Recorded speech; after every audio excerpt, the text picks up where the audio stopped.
आज मैं एक बेटी का विवाह का गीत गा रही हूँ। देखिए उनका पापा वर खोजने जा रहे हैं।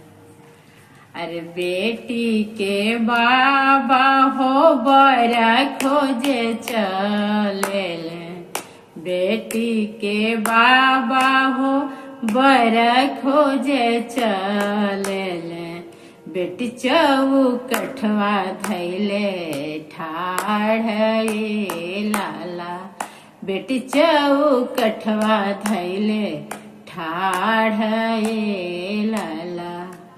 रौरात जाई बाबा बर घर खोजे हो, रौरात जाई बाबा बर घर खोजे हो, तनि सुनी बचन हमार लाला, तनि सुनी बचन हमार लाला।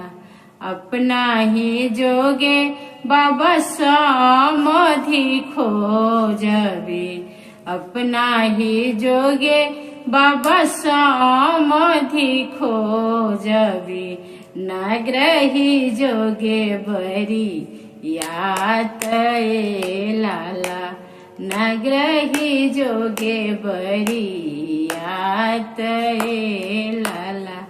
बेटी के जोगे सुंदर बर खोजबी, बेटी के जोग सुंदर बर खोजबी, तब रौरा ठानबी हे लाला, तब रौरा ठानबी हे लाला।